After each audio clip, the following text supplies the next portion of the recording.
Hey everybody, welcome back to another of Fendel's weekly arcade quest tutorials. So sorry about last week, I missed out on the opportunity to make a video for the remake of Deliverance, the new easier version that they've come out with now that they're doing reruns of quests, but I've got a really good reason. I welcomed a daughter into the world. I'm now a father. I'm really excited about that. I can't tell you how immediately life-changing that is and how exciting it is, but you guys didn't come here to hear about my daughter and the joys of being a father, but I do have to say, it's freaking awesome. And it's been really happy, even though a wild ride and a crazy time. There's been some pretty intense stuff that happened during the first week of her life, but I mean, it is what it is. So let's go ahead and get into the video, though. Today we're going to be talking about the Broken Oath. The Broken Oath is one of the weekly quest that's currently up, and it features primarily fights against Guardians. So if you still need some training for how to beat Guardians or the Commander in Breach mode, this is a great place to get some practice in. However, since they've really dumbed down some of the difficulty in weekly quests, it's again fairly very easy, and there's not a lot of strategy needed to be discussed besides on Phase 1 and Phase 2, which will be the ones that we spend most of the time talking about. As far as character choice goes, you want a character that has a good, solid, heavy hit that you can deliver after a parry, because essentially when dealing with Guardians, you're going to be repeatedly parrying and then throwing them off, then getting a single hit in. There are some spots in the different levels where you can use ledge exploits to try to actually end the fights early. However, do note that the Guardians kind of seem to have a resistance to being pushed and don't fall off ledges quite as easily as other characters, though they most certainly still can. This very first fight is actually probably the hardest of all 4 phases in my personal opinion, and that's because this Guardian has a regenerating hit point buff. That means unless you take out the other 2 adds, you will not be able to finish the fight, because he's just going to regenerate too fast and you're going to be getting too hassled to actually take him out. So you absolutely have to destroy the other 2 before following through with beating up the Guardian, but you can do it however you want. You can play around a lot with what moves actually allow you to counter a Guardian, how many frames you have essentially between his attacks, because for each different character there's different ones that work. For example, with the Shinobi, if you do a heavy and then a light from the same direction, you can pretty much always get that in and still have time to parry the next Guardian attack, or at least block if it's one of the quick attacks.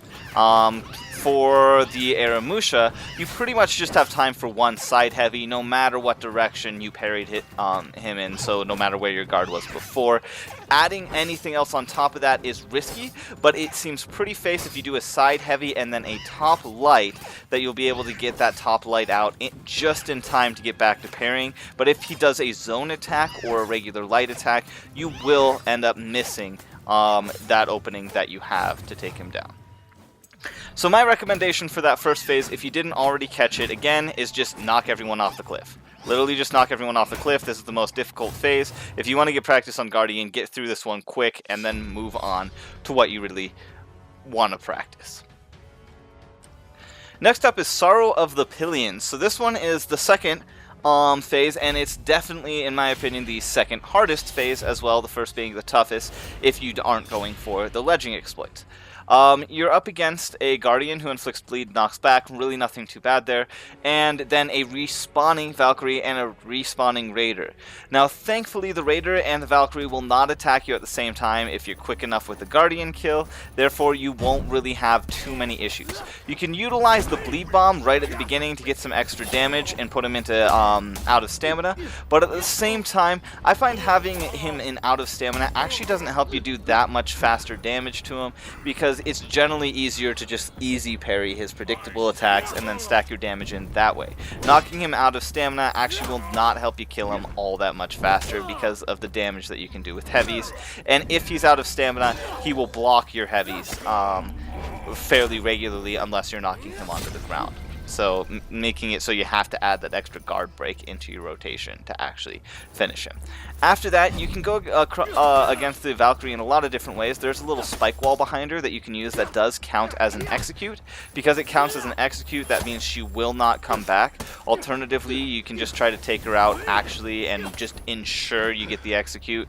I obviously screw up just a little bit there, but then I get, if I remember correctly, maybe not. Anyways, the point being, what you're supposed to do, I do get it. Okay, yeah, you're supposed to shove her into the wall if you want to get through it pretty quick and easy, but you are definitely capable of fighting her. I think she's only a level 2 Valkyrie, but I personally have struggled with Valkyries, and so it's just not one of the things that I enjoy fighting. I like to end it quick, particularly as the Shinobi. After that, you just finish the Raider however you see fit. He's not that bad because you have the ability to reduce his stamina with your attacks, but given the fact that the Raider has been buffed, you do have to watch out. That being said, I don't think the new Raider and its rework are that bad as an AI. They're bad when played by players, but the AI doesn't use the exploits and the stunning tap to the degree that the new player base does that plays him. So, that being said, you take out the Raider, and then you're done with this phase. We're going to watch a few other sped up things, and we'll continue after that. So I had fun with the Shigoki in particular during these fights, because I was testing out a couple different interactions. I tested out a bunch of characters. I didn't record all of them, though, for what they can actually do. But here I get like the most glorious wall shove that I've ever seen. There's so little of her that actually like sticks out of the wall, so check this out. Oh, yeah, it's good. But anyways, with the Raider, there's some with the Shigoki, there's a few fun things that you can do. For example, if you have perfect timing, and I'll showcase this again later, you can actually lock the Guardian into a continual hug loop, allowing you to completely pin down the Guardian for other people to hit them, and making a very, very nice system where you regen health as you're doing so. Given the fact the Guardian does out DPS your healing just a little bit, because you will have to tank a hit with your hyper armor on the way into it, but tanking that hit is not bad, especially if you have any damage reduction feats that trigger when you're below half health or in critical health, because then you won't ever actually die. By the time you get your health low enough, you'll be healing more than the damage that you're taking. So, but yeah, just follow up. The following phase, phase 3, you already see me running through it. I'm really not going to spend any time on this at all, and that's specifically because it is literally just a fight against the Guardian. He has more damage, so if you slip up, he's going to hit you really, really hard, but it's still not that bad. Just parry everything he's got and finish him off. If you want to, you can pull him back to the bridge at the beginning and try to kick him off that way. Here's that Shigoki hug lock that I was talking about. And note, even with his damage boost, I'm only losing a little bit health each time during this trade. And you can't just immediately fast flow into the next hug after the previous hug finishes. You have to wait a little bit, or your hyper armor goes in and finishes too early and it'll hit you out of it. Phase 4 is just a fight against 3 Guardians. The only thing that makes this fight even slightly tricky is during the last portion of it, or if you choose to do it for the whole fight, is fighting multiple Guardians at a time. Again though, all you have to do is estimate whichever one's big unblockable parryable comes out first, and then block it. And then parry it. You parry it, you'll follow up parry all the other hits, and then after that, you just need to build up your revenge. Once your revenge built up, you knock them on the ground, score a few hits, rinse and repeat. So it's not that bad. There's also a lot of fun things that you can do with this quest, this phase, if you want to. Like you can try to bait them off ledges, you can try to get them into the water holes. In this particular case, I actually tried to avoid getting into the water holes. I was hoping to get a knockdown explosion into the water holes with my arrow motion. You'll see what I mean in a sec. But yeah, there's some fun things you can have with them, and again, it's a great spot to just try and practice what interactions work with Guardians if you've made it this far. And so because of how simple it is, I've sped up and cut down just the fights that we have in this phase from my 3 completions with the characters that I recorded. So, while I'm showing off the Shinobi's completion here, which was actually my first completion of the quest this week, I want to point out, from that upper ledge, if you do it just right, you can actually like snipe him with your range attacks, but it's tricky to do so without accidentally jumping off the ledge in a jump attack, as you saw me do there. So with that being said, this video is going to close out with just a video of a few things from the random quests. I know a lot of people have been really happy that the weekly quests have been made easier, but I personally have been a little sad to see how easy they've been made.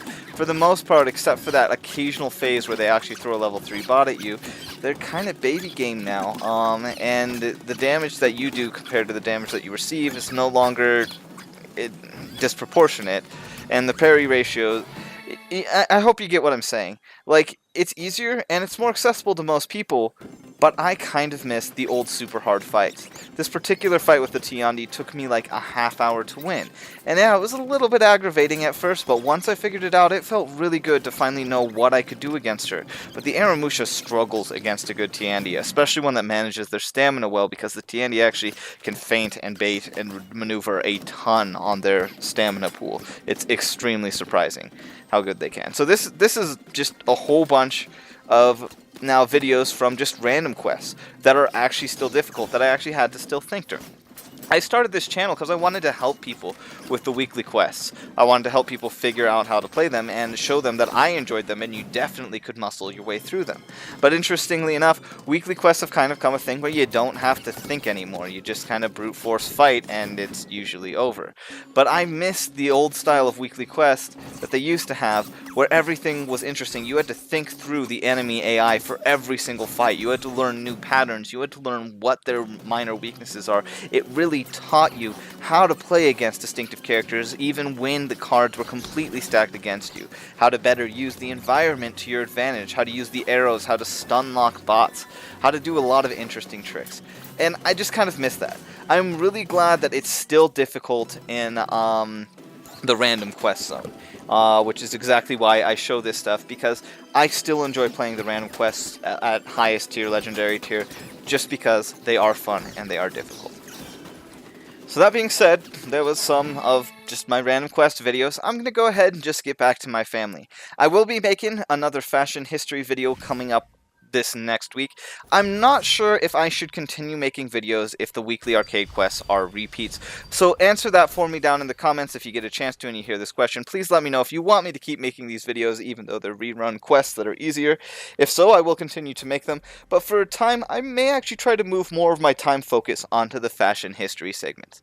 With that, remember, modifiers modify your playstyle. Vendel, out.